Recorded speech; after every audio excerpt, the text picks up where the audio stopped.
Labaran Hausa daga ƙasar Jamhuriyar Nijar. Masu saurare, Assalamu alaikum wa rahmatullahi ta'ala wa barakatuhu. Barkanmu da warhaka, barkanmu da sake kasancewa da ku cikin rahotannin labaran da muke muku cikin harshen Hausa daga ƙasar Jamhuriyar Nijar akan abubuwan da ke faruwa ƙarƙashin jagorancin wannan mulki na CNSP a sahun farko shugaban ƙasa Janar Darmi Abdurrahman Chani da kuma Firaminista Ali Muhammad Lamin Zan. A yau muna ranar Talata 2 ga watan Jun na shekara ta 2026. Masu saurare sai ku gyara zama domin sauraron rahotannin labaran namu daki-daki dalla-dalla kamar yadda muka saba kawo muku.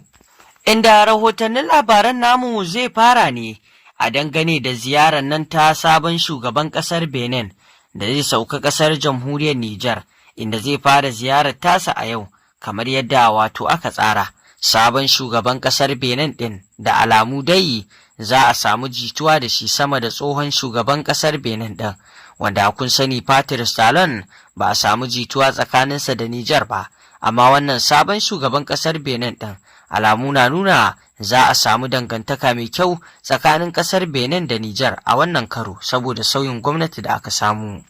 Inda shugaban ƙasar Wadani a yau 2 ga wata ne farkon fara ziyarar tasa, kuma ya zaɓi ƙasar Jamhuriyar Nijar domin fara wannan ziyarar tasa tun bayan rantsar da shi. Ana wato kyautata zaton wannan alaƙa za ta ƙulli sosai tsakanin ƙasar Nijar da Benin, ba kamar yadda aka saba zaman wato ba daɗi ba a wancan gwamnati da ta shuɗe saboda abin da suka wakana. Yau kusan shekaru 3 kenan ba a wannan gamiciji tsakanin Benin da Nijar, saboda wannan abu da ya faru tsakanin Sediyawo da ƙasar Jamhuriyar Nijar, wanda suka sanya takunkumi har ma wato Patrice Talon tsohon shugaban ƙasar Benin ɗin ya rufe bodarsa da Nijar, inda daga bisani dai ya buƙaci buɗewar wato shugaban ƙasa Janar Darmi Abdurrahman Chani suka ga cewa buɗewar ba shi da wani alfanu face ma cutar da Nijar saboda irin zargin rashin tsaro da aka yi.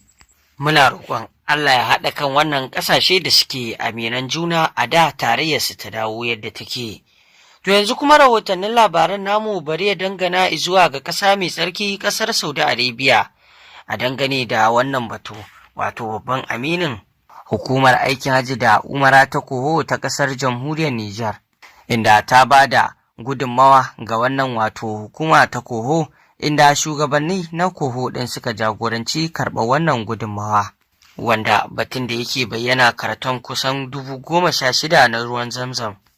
kuma domin jaddada babbar alaƙa mai ƙarfi tsakanin wato wannan hukuma ta Koho da kamfanin da ake kira Raji'i, shi ya kawo wannan gudunmawa wato na karton ɗin nan kusan 16,000 domin a bawa mahajjata na ƙasar Jamhuriyar Nijar. Wannan ya nuna irin kyakkyawar alaƙa da ke tsakanin wato kamfanin na Raji'i da kuma wato hukumar nan ta Koho ta ƙasar Jamhuriyar Nijar, wanda ita ta kai ga aka bawa mahajjatan na ƙasar Nijar kyautar wannan wato karton na ruwan Zamzam. Kamar yadda muka sani dai mahajjata na yin tsaraba ga wannan ruwan Zamzam domin zuwa da shi gida, kuma wannan ruwan Zamzam ruwa ne mai daraja da a duniya a yanzu ruwa ne wanda ya kasance na ɗaya, inda babu shakka ruwa ne tsarkakakke wanda ba shi da wato najasa, ruwa ne wanda yake tsarkakewa kuma yake wato kawo abu na tasiri ga lafiya a jikin ɗan adam. Ruwa ne idan ka sha shi da niyyar waraka ga lafiyarka to fa zai maka wannan waraka, kuma in ka sha shi da niyyar bukatunka za a biya maka. To Allah ya ƙara danƙon zumunta tsakanin Koho da wannan kamfani na Raji'i kamar yadda alaƙar ke da ƙarfi. To idan kuwa muka dawo zuwa gida, wato za ku ji cewa gidauniyar ceton ƙasa FSSP Fund Solidarity pour la Sauvegarde la Patrie na ci gaba da karɓar tarbatan kuɗaɗen da al'ummar ƙasa ke haɗawa domin ci gaban ƙasa da kuma ingantattuwar ƙasa, kamar yadda shugaban ƙasa Janar Darmi Abdurrahman Chani ya yi kira kan kowa ya kawo abin da ya fi ƙarfi domin ci gaban ƙasa ya ci gaba da tabbata.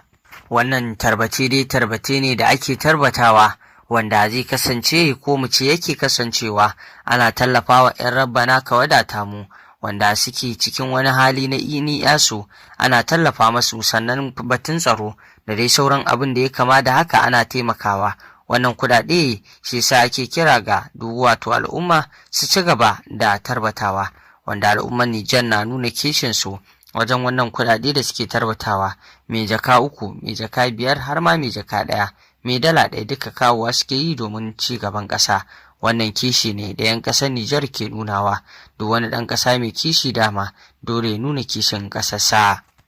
To yanzu kuma bari mu tafi zuwa wato Maraɗi a gundumar Mayayi,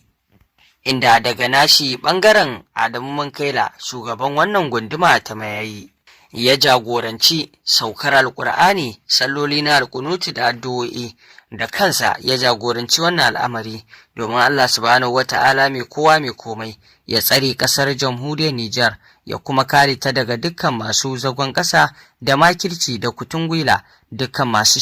shirinsa akan Nijar Allah ya tarwatsa shirinsu. Allah kuma ya bubugo wa ƙasar jamhuriyar Nijar arziki mara ɗorewa, kamar yadda mahukunta suka ci gaba da kira. Wannan saukar Alƙur'ani da sallolin na alƙunutu yana da matuƙar tasiri domin addu'a makamin mumini ce. Al'umma da dama a faɗin ƙasar Nijar, gundumomi da dama na yin wannan saukar Alƙur'ani, kamar yadda a Mayayin a yanzu ake yin wannan sauka domin addu'a ga ƙasar Nijar. Kuma ya kamata duk wasu 'yan ƙasa da kishin da suke nunawa su ci gaba da yi wa wannan ƙasa addu'a, domin yi wa ƙasa addu'a babban alkhairi ne, domin addu'an nan an ga tasirinta tun daga kan wato zuwan CNSP da ma korar Faransa da aka yi, an ga tasirinta. Don haka wannan addu'o'i a ci gaba da ninka su. Allah ya saka da alkhairi, kuma Allah Ubangiji ya ƙara kawo wa Nijar ɗin tsaro da kwanciyar hankali, ya kuma kare ƙasar Nijar daga dukkan wato haɗura, ya kuma ugo da tattalin arziki.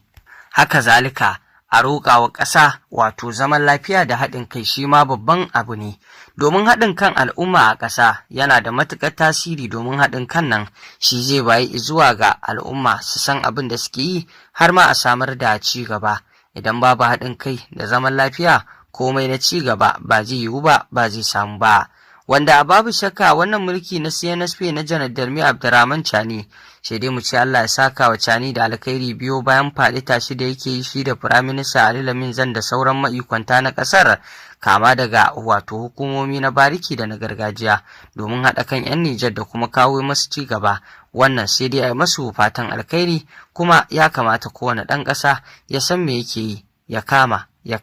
wannan shine babban abin bukata. To masu saurare, ƙarshen rahotannin labaran Hausar kenan da muke tafa da shi a halin yanzu. Ku ci gaba da bibiyar wannan tasha kan abubuwan da ke faruwa a duniya baki ɗaya. Sannan ku dangwala mana alamar subscribing, sannan ku danna alamar ƙararrawar da za ta fito, domin haka ne zai ringa ba ku damar samun labaranmu a koda yaushe da zarar mun ɗora za mu sanar da ku. Mun gode.